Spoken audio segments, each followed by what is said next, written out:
to the Mindset RX podcast, a show for functional athletes who want to gain a champ's mindset. My name is Tom Foxley and I'm the founder and head coach of Mindset RX. And today I want to talk about actually my biggest struggle at the moment. It's something that I know a few of you will cover, and I know a few of you will get some benefit from.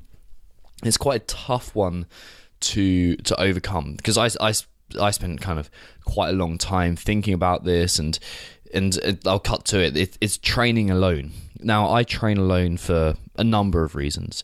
Firstly, I live in central London, and the thought of going in on the tube at like a popular time, like normal commuting times, to train with other people just kills me. Like the tube, for anyone who hasn't experienced it in rush hour, is just like a crush. You're literally squeezed in like sardines and kind of pressed against someone's armpit, and that isn't my idea of fun for a Friday morning or a Wednesday morning. I like my morning routine, and I like my good coffee a bit too much to get out of there. So that's the main reason. The second reason is I don't have to do that routine. I don't have to get in at the same time as other people. And the third reason is I follow my own programming. I follow the programming that my brilliant coach does for me. Mr. Shelby, he helps me out massively, and he's fantastic for my programming. But like, no one else would want to do that. No one else would want to go through the sufferfest that is John's programming. So I have those kind of competing factors there.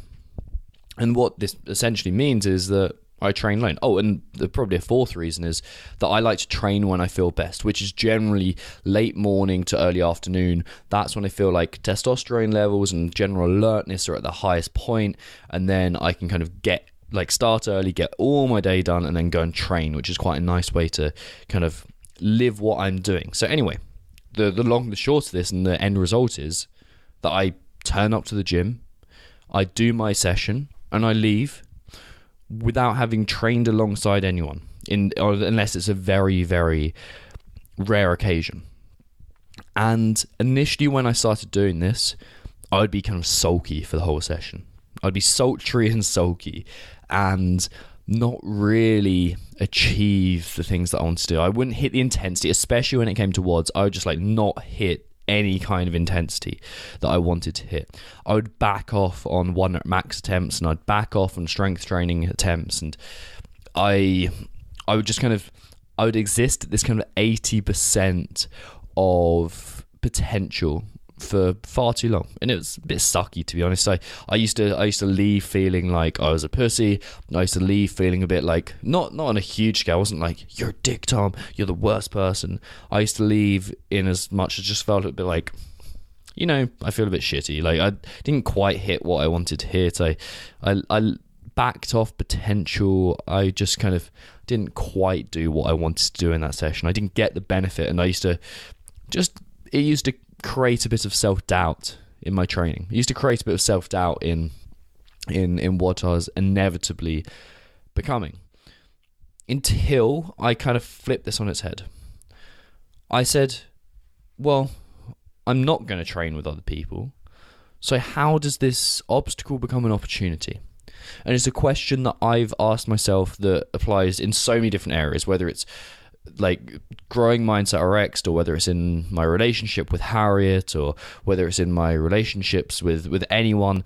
Like, it's how can I change this obstacle into an opportunity? And this was initiated by, I think it was listening to one of my athletes talk about something Brent Fikowski had said, which was, when I train alone, or this is his words, by the way, when I train alone, I don't know how well another person is doing. So where I would pace it, I now have to catch up. And where I'd go too fast because I'd be trying to catch up with someone else, I now learn to pace it.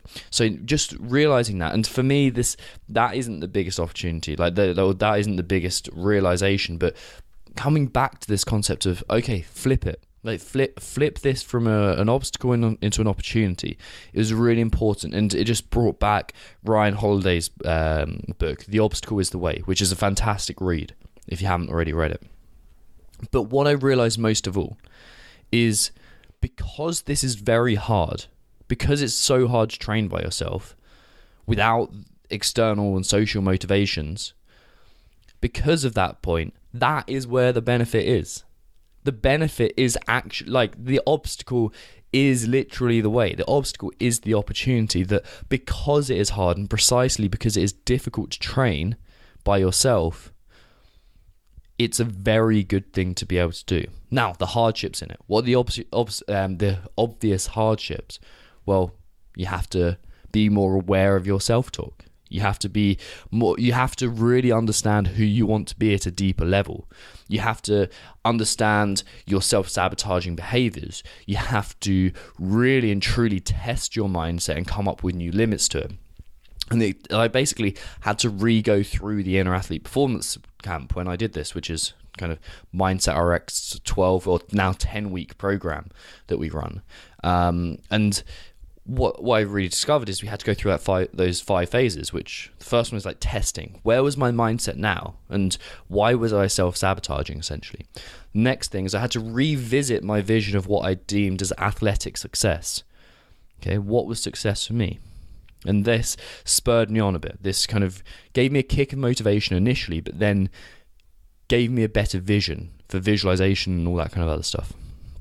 Then I began to, like I said, visualize it, changing my behaviors and learning to observe and elevate, which is the third aspect of this course, which is observation and elevation, like bringing yourself up above your awareness, and then further observation and elevation. That's like the fourth stage in this, which is doing that one more step and learning about the power of visualization, the power of your imagination.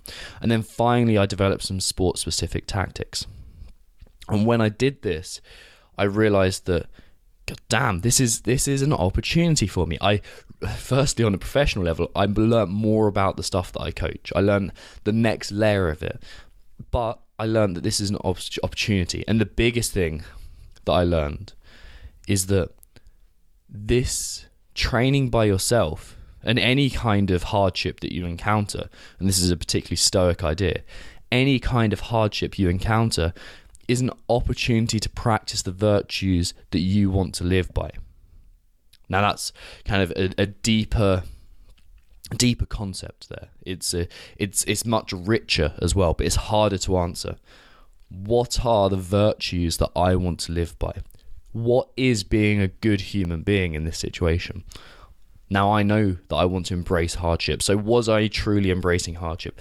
Was I shying away from some of the challenges that I know I could excel with? Is practicing virtues that get us where we want to be. And this was a huge opportunity for me.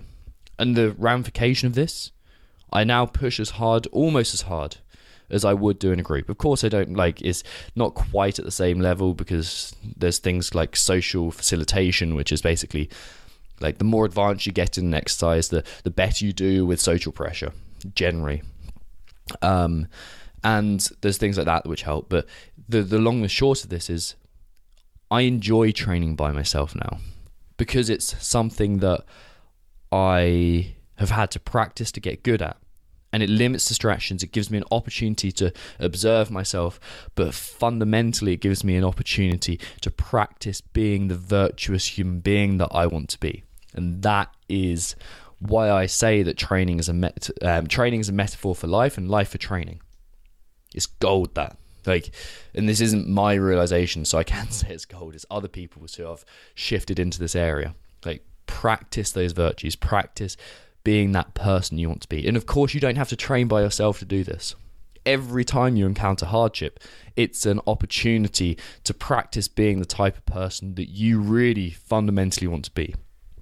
So, if you enjoyed this, if you think that someone else would benefit from hearing this show, share it on the socials, Instagram, Facebook, whatever, and you can find myself or Mindset RX on Facebook, which is facebook.com/MindsetRx. You can find me on Instagram, which is @TomFoxley, that's FOXLEY, or you can join our free Facebook group, which is Mindset for Functional Athletes, which is like a kind of community community of like-minded athletes, I think is the best way to put it, who want to all reach the next level, whether that's the CrossFit Games or just dropping a few pounds or putting a few kilos on the deadlift or whatever it is. That's a community of like-minded athletes who are there for you, and it's fun as well. And also all of the memes, that's what's in them. So if you enjoyed it, share it with some friends, join the Facebook group, and also leave a 5-star review on iTunes. Or if you enjoyed the show and don't want to share it, thank you for listening. I appreciate you. I appreciate your time, and I'll speak to you all very soon.